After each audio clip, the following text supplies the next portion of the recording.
Kia ora koutou, welcome to this UPTOWN online event brought to you with the help of the Stream Shop. I'm Russell Brown and we're pleased to be part of the Albert Eden and Puketapapa Eco Festival. In this discussion, we're going to focus on an UPTOWN business that wants to change the picture of how we source and use energy in New Zealand and to harness that change to benefit the community. That business is Lightforce, which has its headquarters here in Edwin Street. Since it launched 9 years ago, it's grown to the point where it provides 20% of New Zealand's solar energy installations, and they very much are not stopping there. With me now are Lightforce's founders, Managing Director Luke Nutting and its CXO, Kat Rundle. Welcome to you both. Russell, thanks for having us. Great to be a part of the festival. Kat, you and I will be talking a bit more in the second part of this discussion, but feel free to jump in before that. But before we go, what's a CXO? Okay.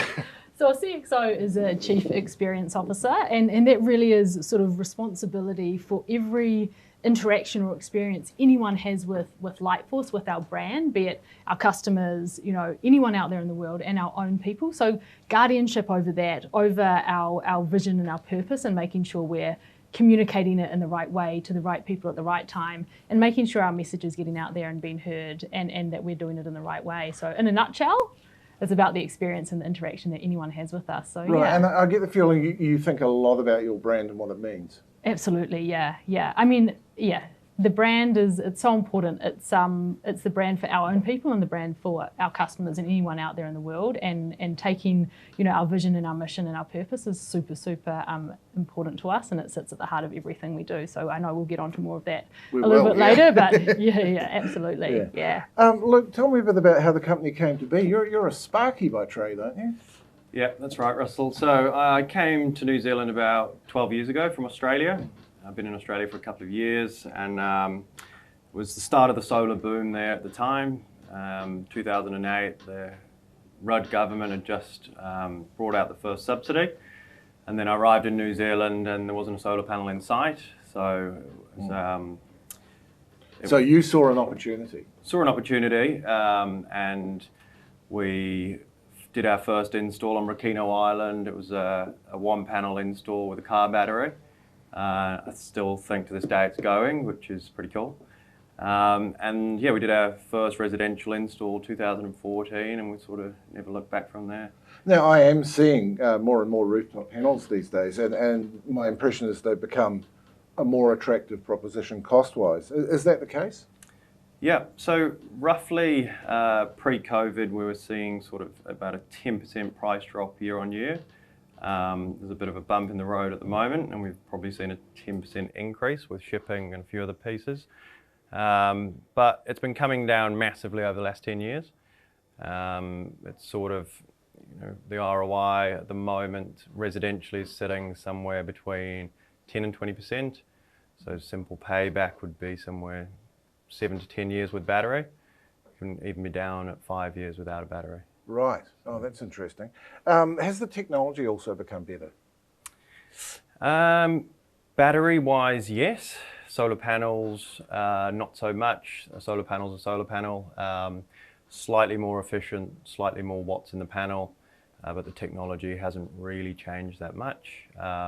Energy storage is where the big change is coming, and has been evolving quite rapidly over the last few years.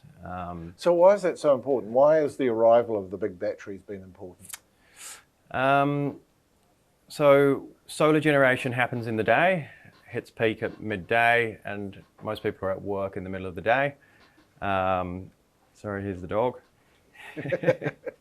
And when people are at work and their energy can't be captured, it just goes straight back into the national grid. Yes, we get a credit for it, 8 cents, 10 cents, but if you're coming back in the evening and buying that energy for 30 cents, then the economics aren't there. So if you can capture that energy in the middle of the day and move it into the evening or the morning and use it when you're there, then it really starts to make sense.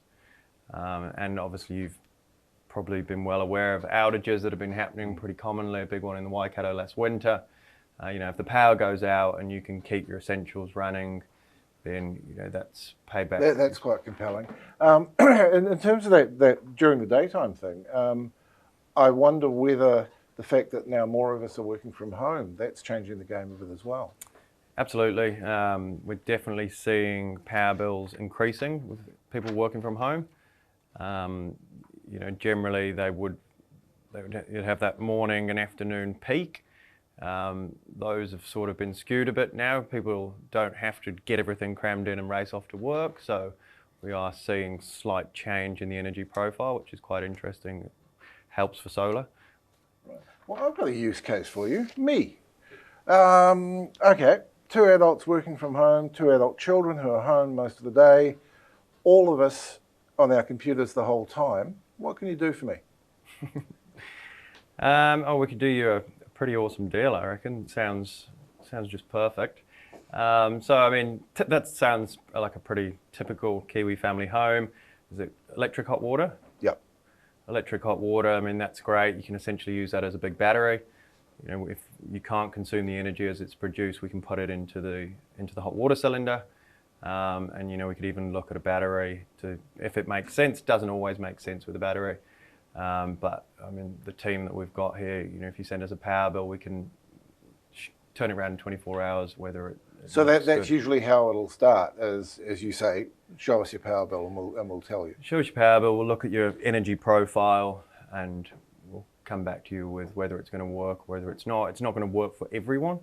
It will work for 90% of homes, but there is some cases, if it's really heavily shaded or the roof is in really poor condition or a few other factors, then it's not going to work. But 9 times out of 10, it's going to work for most.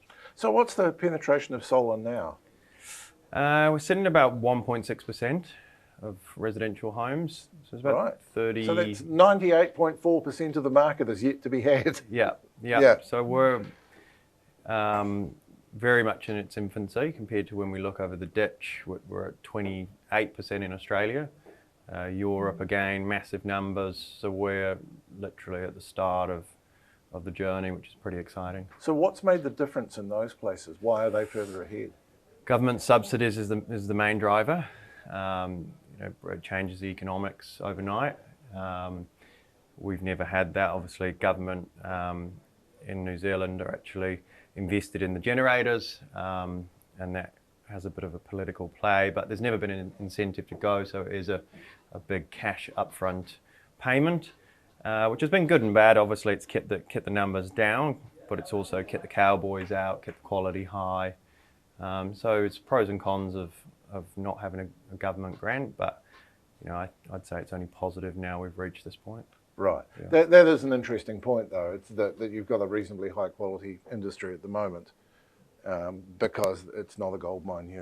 You actually have to go out and earn that business. 100%. It ruined the market in Australia. Everyone jumped in, and the day after the subsidy, there was 300 new solar companies pop up, and the quality takes a dive pretty quickly. Yeah. Are most of your installations on existing buildings? Predominantly, yes. We're probably 95% retrofit, 5% new build. But that's you look at, there's nearly 2 million homes. We're building less than 50,000 a year new build. So, the market's bigger in retrofit. So, should we be focusing more on new builds though? Should it be considered as part of the budget for every new building? Yeah. 100% in my view. Obviously, I'm biased, but you look over the ditch again. You've got Northern Queensland, it's mandated. California mandated.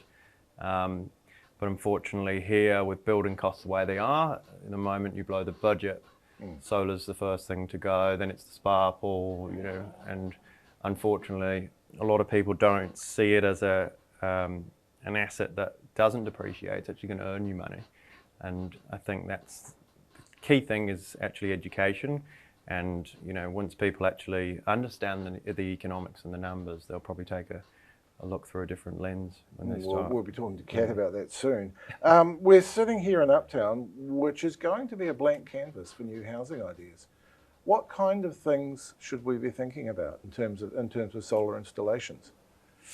Well, the innovation that's happening at the moment is pretty cool when it comes to community sharing of power, community batteries, especially in dense living. You've got all sorts of new innovation coming through. There's a company in Australia called SolShare.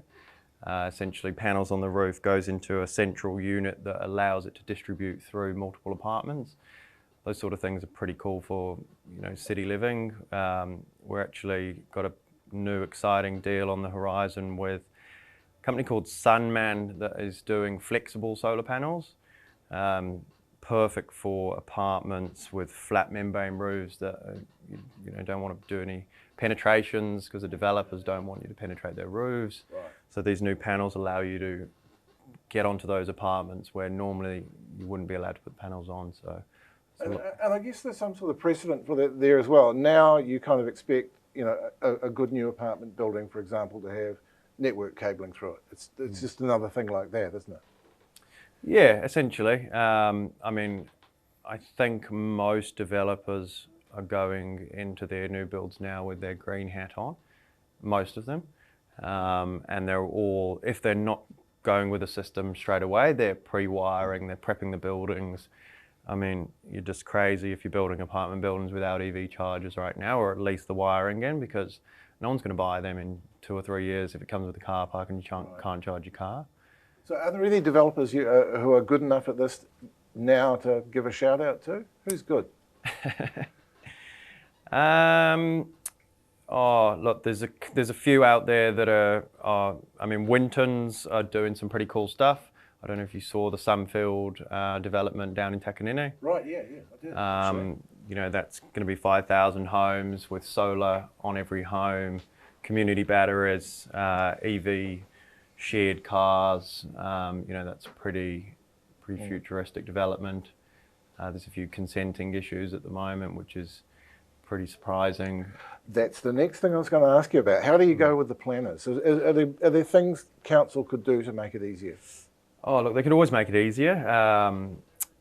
They're definitely trying in some areas. I mean, Taranaki, Marlborough, Hawke's Bay, the councils have actually allowed you to pay for solar on your home through your rates, which is a pretty cool incentive. But, you know, that's just the tip of the iceberg. There's a lot more they could do. So, you know, I think there'll be more to come. That's an interesting one, and it's quite good because I think like you said, there's an upfront cost, and people initially might be thinking, how do I finance this? No one likes going to their bank and asking for more money. So that's one way. How are people financing it? Oh, it is a problem that we are working on. Yeah, like you say, historically people don't want to go to the bank, which they should be going to the bank. Just top the mortgage up is the easiest, most straightforward, cheapest money. But if people have been paying their mortgage for 20 years, they just want to get it paid off. From there, you could go to, you know, a second tier lender. I mean, with the rules right now and the changes since December 1, it does make it quite tricky for consumer finance. But there is some movement happening in that green lending space. So hopefully, something exciting will be coming pretty soon. How do you see it unfolding, the market, in the next 5 or 10 years? I think we're going to hit tipping point within the next sort of 12 to 24 months. The issue in New Zealand is the labour to actually get these things on roofs. I mean, even if we hit 4% in 5 years, no one will be able to execute. We haven't got enough people in the country. So it's a big thing that we're working on at the moment. We need the borders to open, and we need to start training people up. We'll actually build a dedicated training area over the road to help facilitate that, which is pretty exciting. Yeah, I saw it. It's got a neon sign. I'll be talking to Kat about that. I guess in a way that the installation thing is something that we have already gone through with the broadband rollout. It wasn't necessarily easy and it was a bit bumpy, but it can be done. Oh, it can be done, no doubt about that, and we will do it. But yeah, I mean, it's not going to come without its challenges. Rolling out fibre is a bit less complex than getting a solar system on a roof. You know, There's a lot of health and safety when it comes to having people crawl over a 2-story, 3-story building. So, you know, you can't just give them a van and say off you go. There's a lot of training involved. And I guess also in the Auckland, in the suburbs, there are a lot of people with old roofs. Yeah. And we've got an ex-state house that the roof cleaners don't like to go on anymore. So how do you get around that? Oh, look, really old and really poor condition. Unfortunately, it does need to be disqualified. If it's, if we're going to damage the roof, obviously we're not going to get on. So, often they're due for a roof replacement anyway, so it's the perfect time to replace. But there's just a lot of care when on the roof. The guys are experts, have done thousands of systems, so they know where to stand and where not to stand. Good. Are there any projects in New Zealand that really excite you at the moment? The Sunfield development is pretty exciting. We've got a trial going on starting in the next couple of months, actually, with Kāinga Ora on that Sol share that I talked about. That's up in Northland. There's a number of apartments, solar system on the roof going into the Sol share unit, which is going to distribute through the apartments. That'll be the first of its kind in New Zealand. That's pretty exciting. Solar farms. We've got our first solar farm kicking off top of the South Island, Which is the sunniest part. Sunniest part. Yep. So that's pretty exciting. That's going to supply our customers with 100% renewable energy, which is pretty exciting. Awesome. Now I'm just about to go and turn to Kat to talk about the community dimension of Lightforce, but can I ask you why that's important to you? Because I get the very strong impression you want to be more than just a man with a van company. Yeah, the community piece is, our vision is to empower a lighter, brighter future, and lighter in terms of the impact we have on the environment, and brighter in the impact we have in our communities. So community, if you haven't got a vision and you're just, chasing nothing, then it's pretty hard to grow a business. So community's a big part of where we're heading as Lightforce. Kat will be able to talk to us a bit better than I will. I've already been talking to her about that. Just a moment to say that we can take questions from you. Use the chat function in Zoom, and after we finish talking, we'll get to some of your questions. So do chip some in. Kat, welcome back. I see Lightforce described as a values-driven company. What does that mean in a practical day-to-day sense? Yeah, well, purpose-driven and values-driven. It means that really our purpose or our vision of empowering a lighter, brighter future for our environment and our people really does sit at the core of everything we do. It becomes that filter that we put over every decision we make. So an opportunity is presented to us, there's an activity, does this lead us to a lighter, brighter future? Yes, then we can pursue it. And if it doesn't, then it's something we categorically say no to. So it keeps us really focused, it keeps us honest, and all our people are so connected to this vision. We're doing more than just putting panels on roofs, which is obviously a fantastic thing to be doing, giving Kiwis access to clean, green, renewable energy. But, for us, for Luke and I, it's just been something that's ingrained in us. It's what we want to do and what we want to be a part of. And when we were building Lightforce, it was kind of built on this foundation of this really strong vision and our purpose, which is really, literally is really at the heart of our business. So, and I can kind of see that actually walking around this building. You go to the bathroom, there's sustainability messaging in the bathroom. Yeah. It's part of the day-to-day culture. Yeah, absolutely. You get a fine if you walk in here with a single-use coffee cup, that kind of thing. And the money goes to charity, but we don't want to see that jar filling up. It totally is. It's really embedded. As we were talking about before, we've just gone through carbon neutral certification, which was a non-negotiable. We were always going to do this, and the process really was the primary intent for this process. For going through this journey, our carbon reduction journey, really was to get that really deep insight and understanding into how our business or the way we do business has an impact on the environment or the emissions that, for the various business activities we're involved in. So, above and beyond doing the great thing of giving New Zealand access to renewable solar energy, it was really important that we became carbon neutral operationally as a business. You walk the talk. Oh, absolutely, and every business needs to be doing this. But it's been a really eye-opening process to really understand the impact our business has, or the emissions of the various kind of business activities. So now that we have that framework and we have that understanding, we have those measures in place, we can really kind of start to build a strategy and a framework around how we can do better, especially as we're expanding throughout the country. We've got hubs up and down the country, you know, from Kirikiri to soon to be Cromwell, and you know, so we've got to really look at the way we're operating and make sure that we're continuously bringing our emissions down. So yeah, really important for us to commit to that. And yeah, rather than, you know, offsetting, we want to do better. We don't want to just cover up bad behaviour and dirty operations with buying trees from monoculture forest, you know. And that's why we invested in a really amazing project called the Babatana Rainforest Conservation Project in the Solomons. And this is a really special project because it's owned and run by the Indigenous people of this land. It's you know, they've given up the rights for logging in exchange for selling carbon credits from this extremely biodiverse forest, actually 2 rainforest sites. And those rainforests are also the primary source of food, building materials, medicine, water, you know, for the families in that area. So for us it was really important and kind of exciting to know that there's projects out there that can not only support the environmental piece but also have a really positive social impact as well. So yeah. I've talked to companies before with similar philosophies to yours, and what they have often found is that consumers respond really strongly to that. People actually do want to do the right thing, and maybe they don't want to leave carbon reduction just to the government and just be passive. You know, yeah. do you think that's the case? Do people want to do the right thing?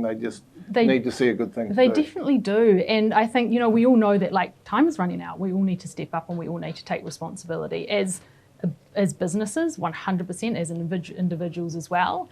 And, you know, people are just engaging so much more with that and choosing businesses that are doing the right thing in terms of, you know, reducing their impact as much as we humanly possibly can. So yeah, people are very, very engaged and very driven and motivated by this. So yeah, it's cool to see. Yeah. So it becomes good business as well as sustainable business. It does. Yeah, absolutely. And obviously, you know, making reductions in our emissions is also, you know, our CFO likes it too because, you know, obviously that it makes our business more efficient too. Right. So, you know, it's something that we all have to get on board with, and it makes sense in so many different ways. So yeah. You talk quite a lot about an educational role for Lightforce, and this is quite big for you personally, I know. Tell me about that. Yeah, so I mean, empowering the brighter future, so empowerment through education. You know, education is one of the biggest gifts that we can give anyone.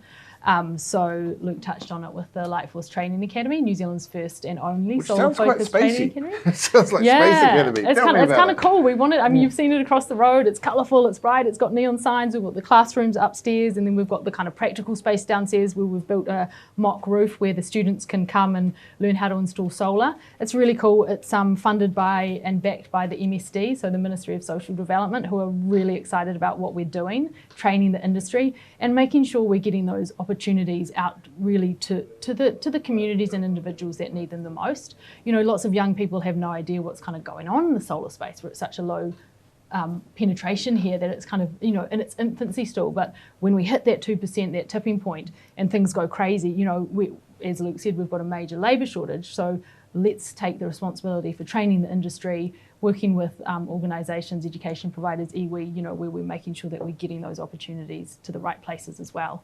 And the important, you know, that academy, it's not just a syllabus and teaching, you know, students how to put panels on roofs. There's the future of energy and what that looks like, and, you know, what opportunities there are in that space.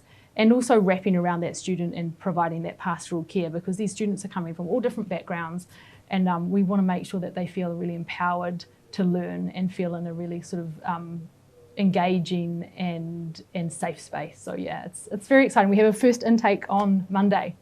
Our first intake of students, how exciting. 10 students. So how long has it taken to get to this point? Look, it's been a dream for some time, but you wouldn't believe how quickly we've kind of got this first intake up and running, because it's been obviously challenging times in terms of, you know, the current climate. But yeah, we've finally, so we have an amazing team on this. So pulling this together in an incredibly short amount of time. I mean, this has been years of dreaming, and then sort of formulating the idea and then actually pulling the syllabus together. So yeah, we've been working on this and dreaming about it for a long time. But yeah, getting it, bringing it to life across the road over there at 4A Edwin Street is a pretty cool thing. We're incredibly excited. I could go on, and, but yeah. and once again, we come back to this thing, there's a social benefit, but there's also a business benefit. You're going to need those skills. Oh, absolutely. You're going to need skilled workers. Yeah, and that's the thing, that the one thing we do really focus on is that,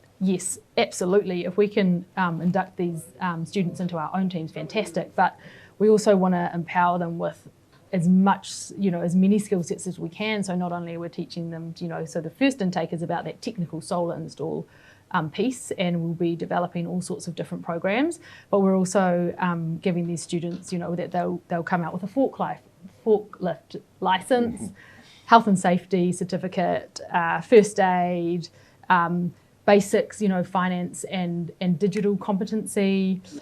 So, whether they come to work with Lightforce, another solar company, or whatever their future looks like, they've got all these skills that will really kind of set them apart and just give them that leg up into whatever role that they're kind of looking to move into. So we're really making sure that we're, working with our students and giving them as much, future potential as we can. Well, good luck for Monday. That sounds awesome. Luke mentioned, you mentioned EVs before, and we are at the beginning of what is an inevitable shift towards electric vehicles. What role do you both think solar energy is going to play there?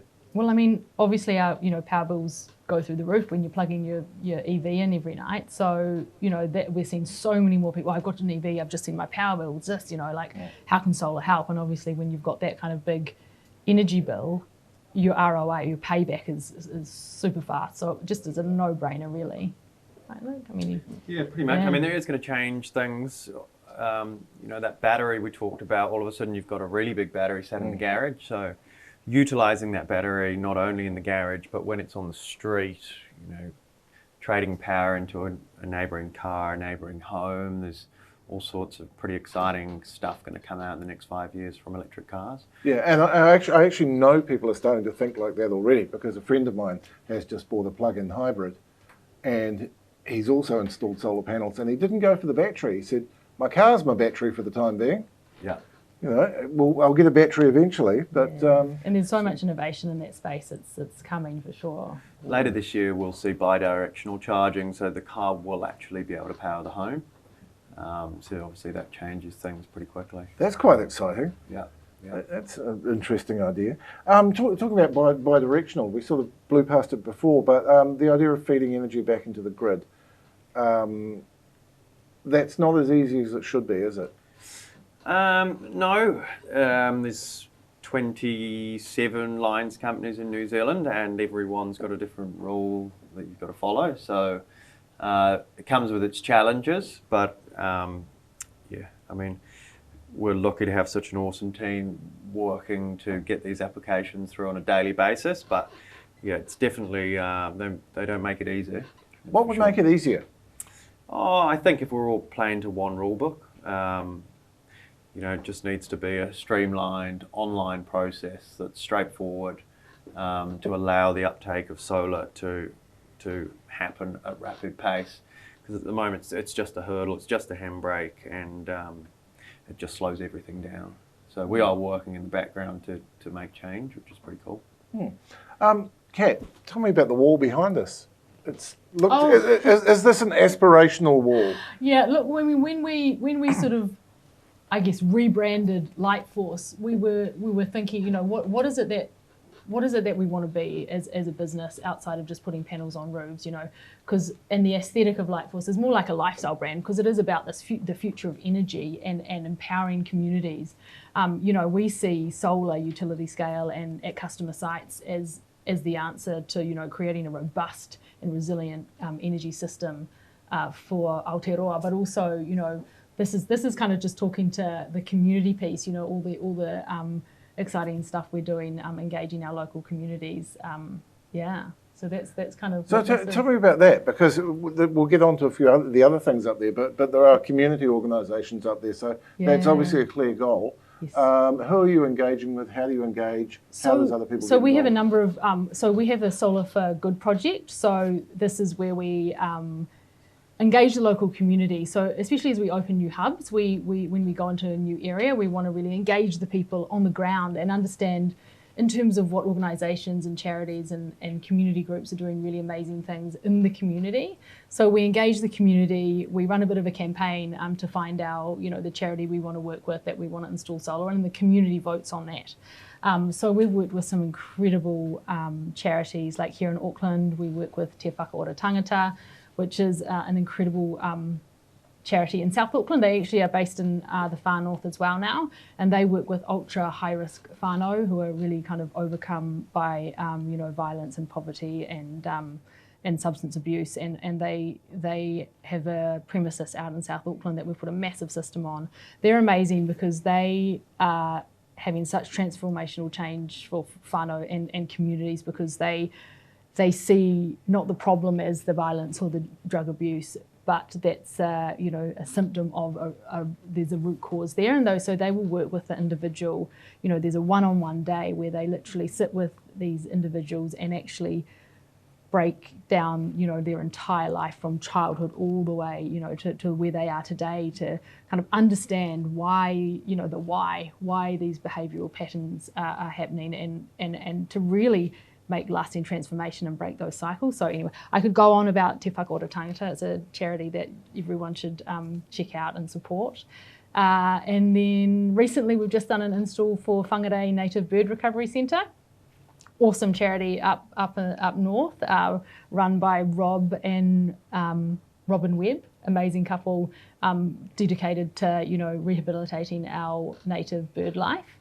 They're literally working 7 days a week, 24/7. They're just so committed to what they're doing, and also educating the next generation around the importance of sustainability and looking after our wildlife. So another amazing charity. And we're just about to install on the Kai Rescue Centre in Nelson. They're, again, a fantastic charity. They are diverting about 160 tonnes per annum of food waste from landfill. And so that equates to something like 500,000 meals, and redirecting that throughout the community through various partners. So yeah, so many amazing charities. A really broad range. So if a community organisation or charity thinks that hey, this sounds like us, they can get in touch with you? Yeah, I mean, we're always looking for, organisations that are doing amazing things in the community and understanding how we can help. Obviously, solar is an obvious one. Putting panels on the roofs of these organisations mean that we can, wipe out or at least significantly reduce their power bill, so they can put those funds to better use and actually just do more of the good stuff that they do. Yeah. Now, there are also businesses up there, and they're not necessarily the kind of businesses that would come to mind first when you think about solar energy, like my local breweries there. And I know you haven't got anything going with them at the moment, but that's obviously where the aspiration is. That quite broad idea of who you could align with. Yeah, totally. So partnerships with other businesses, like-minded people that align with our purpose of empowering a lighter, brighter future. So this is we've got a lot of mahi to do, right? So anyone that's aligning and moving towards this vision, how can we work together and empower that lighter, brighter future together? And you've also got some events there, including a certain music festival that you and I really like. So you can see scope there. Yeah, I mean, we were looking at building units to solar power, whether different events, whether it's the lighting or some of these energy draws are massive. So whether it's just phone charging or whatever that is, that we can bring kind of some kind of unit solar powered with battery to be able to power some events. Yeah, so that's kind of what that was there with Spore. Right, great place. Because I mean, again, there are precedents. I mean, the mobile companies have cell sites on wheels for exactly that purpose. So this is the kind of thing that could happen in the next few years. Totally. Yeah. I like the idea of that. Again, just back to that broader idea, because every time you talk about something, it's interesting. You do have quite a broad idea of who you could align with, what you could do, and I get the feeling you have a broader idea of what sustainability means. You sort of look at it as a whole community. Definitely, and exactly. So sustainability, sustainable communities, sustainable, as well as the environment. So, in terms of solar, the potential there, and energy and the concept of energy independence, and owning your own energy, empowering people with that, we we look, when you're renting, but the aspiration is to own your own home. Why not own your energy? have that independence. It's kind of like we rent our energy from the big power companies, but why not have our own little power, solar, power plant on the roof. There are better ways of doing this. There's so many, yeah, exactly, and that's why we look at it on a whole, and like we bring in the community piece as well, because there's so much potential there and so much more we can be doing. Yeah. Now I'll come back to you for a last word, but let's see if we've got any questions. Right, here we go. Hey, look, no, come on. This is Brent. This is Brent from Uptown. If you've never seen him before, this is him. He's a lovely man. Right. Okay, from Prue. Students, this is one for you, Kat. Are you focused on untrained students, or do you see students shifting from other industries into solar? I guess the answer is both, but discuss Totally that. both. Absolutely both. Yeah, there's so much potential. We want as many students as we can possibly get we need a good attitude first and foremost, like we can train people to install solar, so yeah, absolutely, skilled, unskilled, right attitude is the key, and yeah, we're off. So yeah, definitely. And that's the other thing I was talking about earlier is, any other partnerships we can develop. Obviously we have a relationship with the Ministry of Social Development and working with schools and iwi, and any of those partnerships we can develop to. Well, you're quite a good example of portable skills yourself, because your qualifications are science ones, aren't you? Oh yeah, Biology. yeah. So I started out my working career as a biomedical scientist, and then moved into kind of the world of design and branding after a few years of working in the labs in my lab coat, product development, and a few different kind of. You've stuck with white though. I do love it. Yeah, for sure. Next question. Have you built the business around? How have you built the business around the country? How do you find Lightforce people? So I guess this is you were talking about the hubs. Let's talk a bit more about that. So generally, when we're setting up in a region, we actually relocate people from Auckland. So we started out in Auckland, and then we relocated the first team to Kerikeri. So generally we'll try and at least get one existing member to relocate to the regions, and then from there we'll employ locals. It just makes it a lot easier when you've got someone in a new area that you can trust. They've worked with you for a long time, and you can actually empower them to essentially run their own mini business, be the GM of a branch. They might have been a Sparky in Auckland, but now they're running a branch in Kerikeri. So it's pretty powerful when you give people options and growth like that. So it's pretty much happened in every area we set up. A team member or a couple of team members will move into the regions, and then we'll employ locals around them. I guess that also makes it better, because you're not just sending out technical skills, you're actually sending out someone who knows the company culture, which I get the impression would be important to you. 100%. I mean, that's a pretty massive piece, the culture at Lightforce, and there's 120 staff now, and trying to keep the culture across 7 locations when, we've got a big team here and there's a small team there, and, trying to stay connected, especially with COVID. Obviously, we've onboarded a lot of people in the last 6 months, and often we've never met them. I was going around the country last week meeting all the newbies, and, that's a massive, massive piece of work for us over the next few months, is to make sure we're on top of the culture. Right. Because that's what attracts, good people, and we do have such a strong culture. And I think when you walk in here, you can really feel it. Yeah. Also, a lot of dogs. A lot of dogs. Actually, not so. We've only got 3 in today. Usually, there's more. Yeah. What's the biggest barrier to convincing people solar is the way to go? I think finance is a big barrier. As we touched on before, trying to get that capital together, whether it's through the bank, third-party lender, that's probably our biggest barrier. And then I suppose from there, people moving home so often in New Zealand, especially in Auckland, people don't normally stick around for too long. So it's easier in the regions, they don't move as much, but in Auckland, someone will buy a house and then 3 years later in another house. So, right. I think, we're starting to break those barriers down. Education was a massive one. People have got it implanted that solar doesn't work, the payback's 20 years, all these things that they heard many years ago that they've never looked at it since. But we're breaking them down one by one. So Good. Yeah. Any more questions? Oh, we have. Yes, here we go. They're flowing in. From Julie. Kia ora, Kat and Luke. Great to hear about your community work. Are any of the components in your solar panels, etc., manufactured in New Zealand, or are they all imported? Interesting question. Yeah, unfortunately, predominantly, or if not all, imported. And there isn't a component manufactured in New Zealand. We have looked at some of the aluminium substrates that go on the roof, and we actually do have another conversation coming up with a company in the Waikato in the next couple of months. But I mean, solar panels,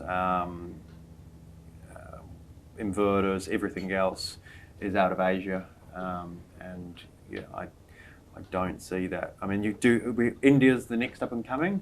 India's starting to come through. There's a lot of solar being rolled out there. There's still a little bit coming out of America. South Korea, there's a bit coming out of there, but yeah, unfortunately, not much manufactured here. So is it possible for you to do any kind of sustainability audit on the kit that you buy in, and does that form part of your buying decisions? 100%, yeah. Kat can probably touch on that a bit more. So obviously with going through the process with ECOS, obviously upstream, downstream, how we can influence our suppliers. So we're starting to send out surveys around, sustainability process and CSR of the product suppliers that we work with. So putting the pressure on, definitely. Yeah. An example would be, there's a battery brand out there that we potentially would like to work with, but unfortunately it doesn't tick our sustainability box. There's chemicals in the battery that just, not good for the environment. So unfortunately, we can't work with them. Those are the sort of things we have to take into account when we're choosing a product. Yeah. But by the same token, that's also the kind of thing that customers want to hear. That totally. They are not, they're not inadvertently doing the wrong thing. Yeah, 100%. Well, that's all our questions from you out there. Thank you very much. This has been really interesting. What I'm going to do is just ask you to describe the dream. Where do you want to see this? Where's it, I mean, I sort of touched on that before, as sort of, solar having such an integral role in building a resilient and sustainable landscape for New Zealand, both socially and environmentally. It's got so much potential. We've seen more solar installed worldwide since 2017 than any other form of generation technology bar none. So solar is the future, but how can we use solar for good? I think, as well as reducing our emissions. There's so much potential there. Yeah, I mean, 100,000 homes in power poverty throughout New Zealand. You've got people that literally can't pay their power bill in places like the Far North, the East Cape. If we can get government or someone on board to, somehow fund solar systems to help people in need to get them out of power poverty, that'd be a pretty amazing thing to do. And I think by rolling out more low-cost energy like solar farms we're trying to get going at the moment, hopefully bringing down the cost of power will give people access to a lighter, brighter future, which would be pretty amazing. And just, building that sustainable, that vision of sustainability and giving people the independence, owning the energy. Yeah, it's an exciting concept. I guess I'd say all power to you. Thanks, Russell. Luke, great to chat. Thank you very much. Thanks for having us. And thanks to you for watching. Thanks to UPTOWN, and thanks to the Stream Shop. This has been really interesting. I've been Russell Brown.